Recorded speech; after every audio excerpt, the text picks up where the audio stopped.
Hi everyone, my name is Maddie, welcome back to my channel and welcome to this video where I'll be doing the Reading Habits book tag.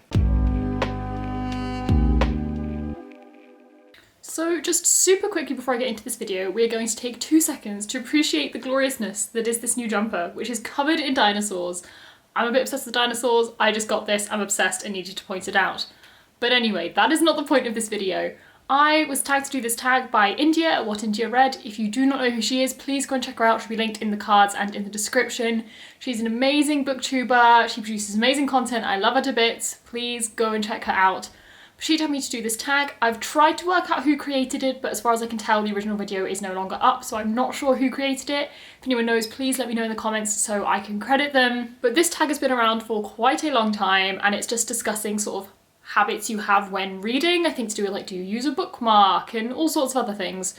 So I'm going to get straight into it because we all know I can ramble for way too long, and so I will definitely be talking long enough anyway in this video without doing a long intro. So let's just start with question 1. So the very first question is, do you have a certain place at home where you like to read? And my answer is kind of. I do have a reading nook. I will include a video of that here very quickly, though I can't get a very good video of it, which is like my designated reading spot, but I don't actually necessarily read there that often. I do quite a lot. I also very frequently sit in bed. The joy of living with my family still is I basically have my room, so there's not that many different spots.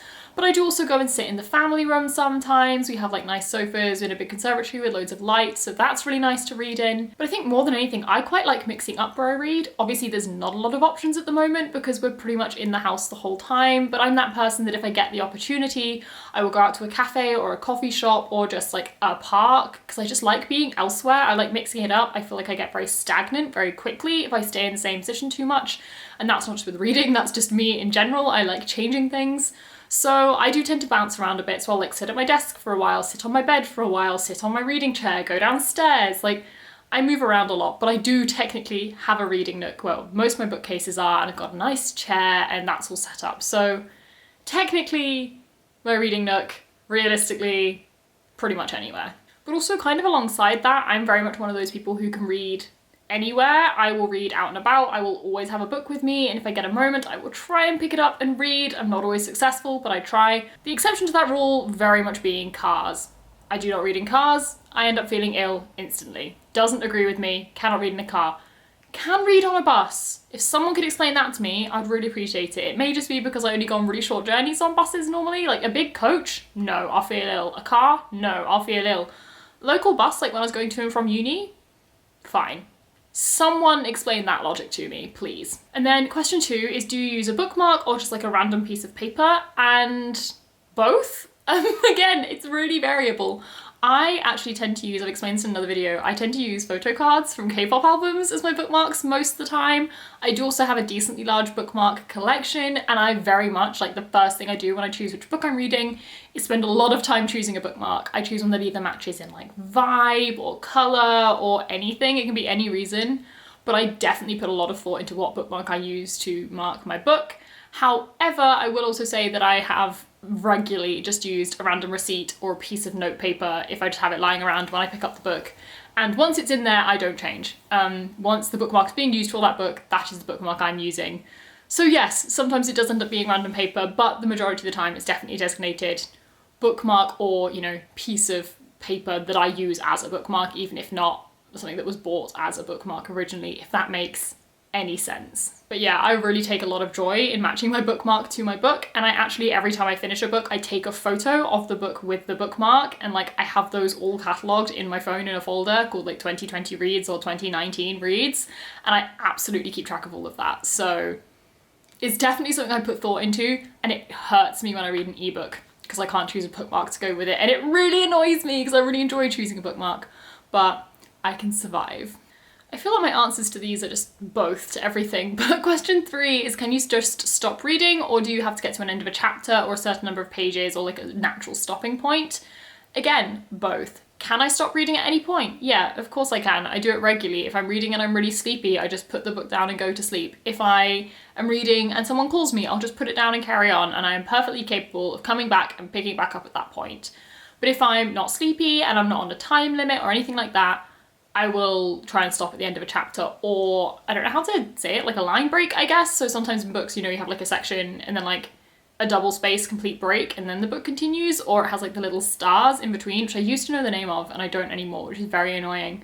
But like that, I'll try and find something like that to stop. I much prefer it, just because then when you come back to pick back up the book, you don't have to work out like where on the pages you were, you don't have to get back into the story. It's like a natural breathing stopping point. So that works best for me. And then end of a chapter is preferable to that, but if the end of a chapter's in like 4 or 5 pages or more and I'm really just feeling like I need to stop reading, I'll just stop wherever. I've done it enough times, I'm more than capable of picking back up.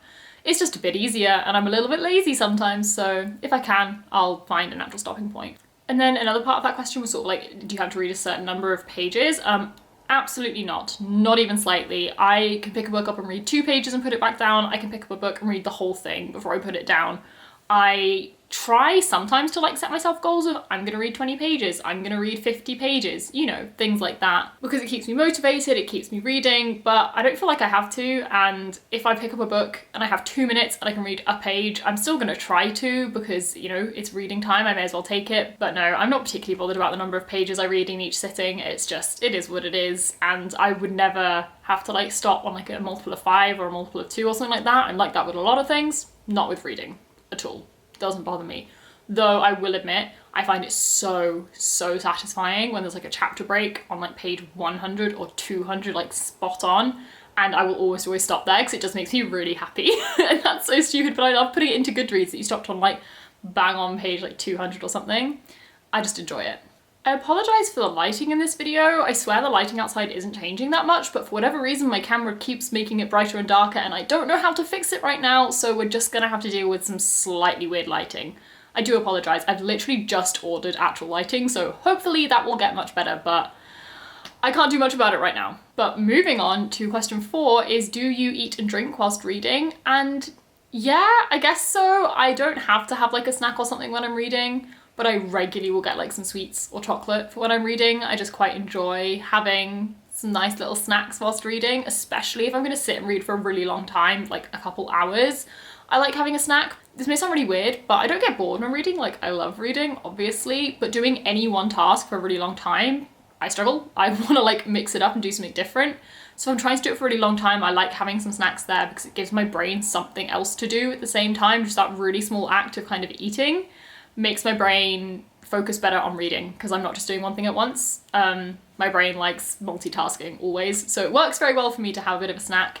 I do have a drink, but that's just because I pretty much always have a drink nearby, which I sip when I need it. There's not specifically because I'm reading at all, but I'm not particularly stressed about having food near my books. I'm an absolute klutz.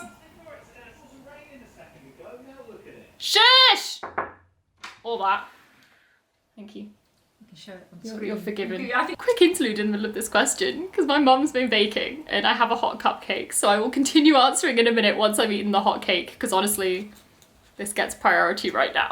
This feels very fitting that it's arrived whilst I'm answering a question about eating and drinking whilst reading. I don't normally eat and drink whilst filming, but I'm not turning down a hot cake, so you know, has to be done. I have no idea what I was saying, but I think it was along the lines of that I do snack whilst reading, but I wouldn't normally read whilst like having a big meal. So if I'm having like lunch or dinner, I wouldn't tend to have my book with me. Occasionally I will. I remember when I was reading The Once and Future Witches, partially because it was on ebook, it was easier and I didn't want to put it down, so I did eat that through meal times. But generally no, I don't tend to read at meal times, but I will eat whilst reading. But I don't need to. I'm quite chill either way. I feel like all of these answers are really just mid-level and just both sides, why not? Okay, moving on to question 5, which is, can you multitask whilst reading? So like watch TV or listen to music? And TV, no, absolutely not. If there's even a TV on in the room, I can't focus on reading. Even if someone else is watching, not a chance. If I can hear other words whilst trying to read words, my brain just dissolves into a puddle. It cannot do both at once. Like if there's even people like talking in the room and I tune into that conversation, I'm done. No way am I going to be able to read. But weirdly, I can listen to music. I generally listen to music that's either film music or in a language that is not English, because then I don't tend to tune into the lyrics as much. Though I can listen to English music as long as I don't know the lyrics too well. or I have it really, really, really quiet. I like having music when I read, but especially if I'm tired or if it's a song I know well, I can't, because I'll be singing the lyrics in my head whilst trying to read words in my head, and there's too many words, and then I just get completely lost and realise 3 pages later I've not actually read it, I've just looked at it. So I have to be very careful. It's actually how I got into K-pop, is that I started looking for music that wasn't in English that I could listen to whilst reading. And it still works very well, though if I know it too well, even though I don't know the lyrics, again, I'll tune into it too much. And I think that's my thing. If it's just in the background as ambience, it's fine.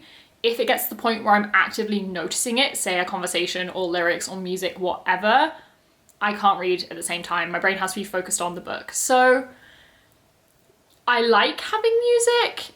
Whether it's a good idea is questionable, but I do really like having like classical or film music on, or like kind of abstract weird music like James Blake. His is kind of a bit strange. I don't know how to describe it other than that. And that's far enough away from like words and songs, even though there are lyrics to them, that I can. It's kind of a case of like a song by song, album by album basis, and also just my mood and how awake I am and how good at focusing I'm gonna be. So a cautious yes to music. I really enjoy music when reading. Success is variable to say the least. Am I gonna have a strong answer for any of these questions? I swear. Let's see what question 6 is. Okay, question 6 is one book at a time or several, and I, until about 3 months ago, would have said one book at a time, no question. That's what I always do. I pick up a book, I finish it, I pick up the next one. And then I started doing BookTube, and suddenly there were read-alongs and readathons and buddy reads, and all of a sudden I had to be reading multiple books at once because I'd be reading one for a secret TBR whilst filming another, meaning I had to be reading them side by side.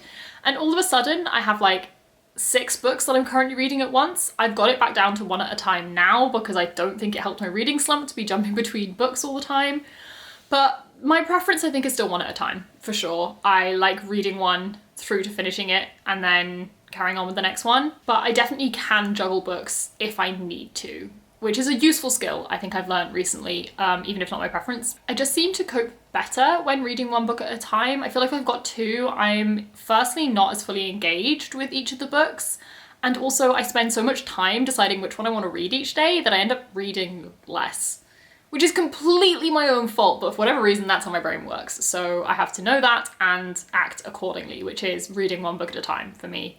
It's just better for me. I just prefer it. But I'm also quite good at like pausing books. So if there's one that I'm finding really slow or I'm really struggling with, I won't necessarily pick up another one alongside it, but I might pause it for like 48 hours, read a whole other book, and then go back to it. So I kind of at that point consider that I'm reading 2 books at the same time, but I'm also really not. I've just put one on hold. So it's again, kind of in between. I prefer reading 1 at a time though. That suits me and the way I read and the way my brain works much better than reading multiple books at the same time.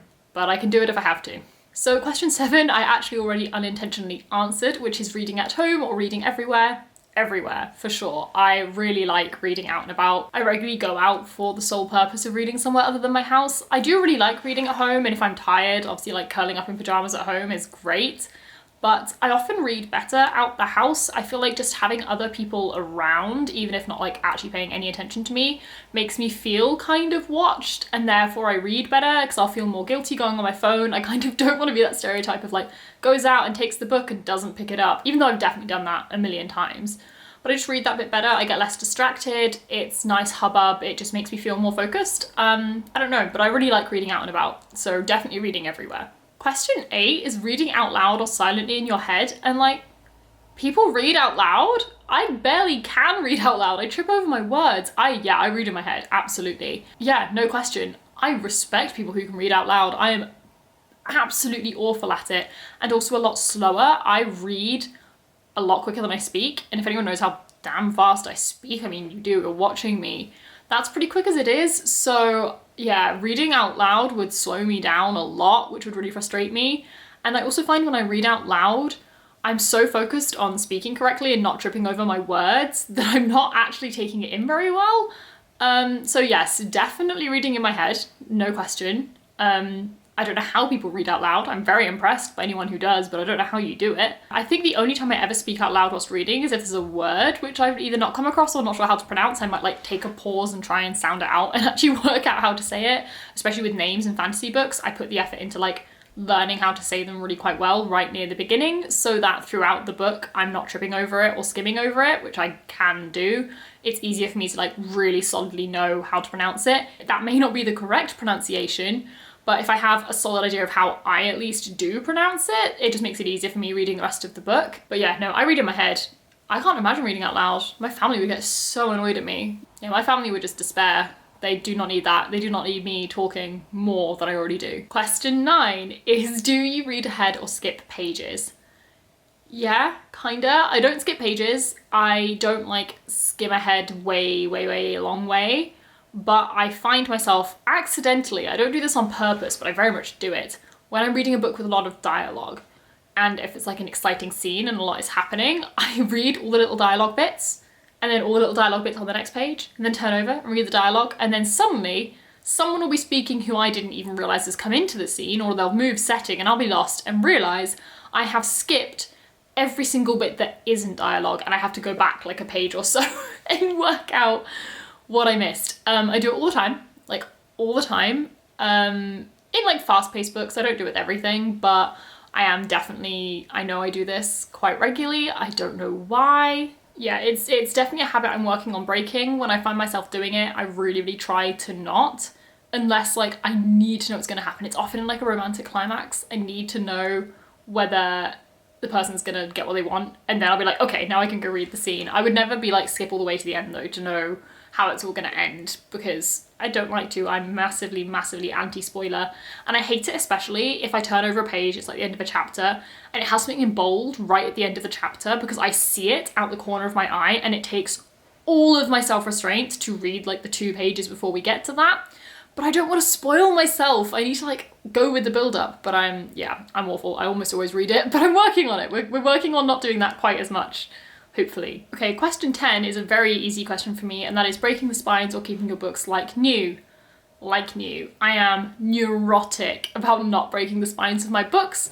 I read them stupidly. I just grabbed this as an example. This is Elantris by Brandon Sanderson. I've read this, and I'm not gonna lie to you, I read most of the book like at that angle maximum, so that I didn't risk breaking the spine.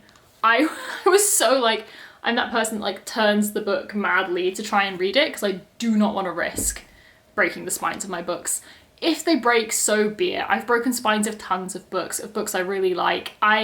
It's not the end of the world. It doesn't like make me go out and buy a new copy or anything. But if I can avoid breaking a spine, I will.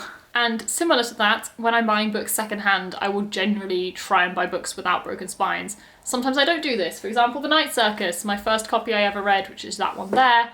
Spine's absolutely destroyed, and that's how I bought it, and that's how it is, and I don't really care, but if I can keep a spine intact, I certainly will. Like, absolutely will. And most of you know this. Though I do also kind of like the aesthetic of like a shelf covered in books with broken spines. It looks quite like nice and rustic and used. Not me though. Not me at all. And then the final question is, do you write in your books? And I think the answer I'm going to go for this is not yet. I do not currently write in my books. I am starting to consider it. I have mentioned this before, I recently started reading ebooks, and you can annotate very easily on ebooks without damaging a book. So I did it, and I really enjoyed it. So I'm now really starting to consider writing in my books. I don't know whether I will, maybe, I'm not sure. I'm also worried about, especially if it's not a reread for me, I'm worried about it pulling me out of the story and distracting me when I'm reading and then influencing how much I like the story. I find one of the reasons I tab the way I do is because it's very quick and I don't have to stop reading even. I just kind of keep going whilst grabbing a tab and putting it in. And I think that works better for me. But I love annotated books and I would love to go back and look through annotations in a book that I had made. So I'm very much considering doing it. But currently, no, I do not write in my books. So that's it for the questions. I love discussing things like this. If you have further questions on like any sort of topic along like this, please comment them down below because I want to answer them and discuss them. If you have answers to these questions, please let me know, especially if you strongly disagree with me. I am ready to like discuss this. It's great fun. But anyway, I'm not gonna like tag people officially in this. If you're watching it and want to do it, say I tagged you, absolutely. I just know this tag has been around for a really long time, so I don't want to tag someone who's already done it. I don't know who has done it, and yeah, just if you want to do it, do it. Say I tagged you. There you go, you have been tagged. Yeah, it's just good fun, and I know a lot of people have already done it, so I'm not tagging anyone specific. But that's it. So if you enjoyed this, please leave a thumbs up, subscribe if you'd like to see more content from me. All my other social medias are linked down below in the description like they always are, and bye, and I'll see you in the next one.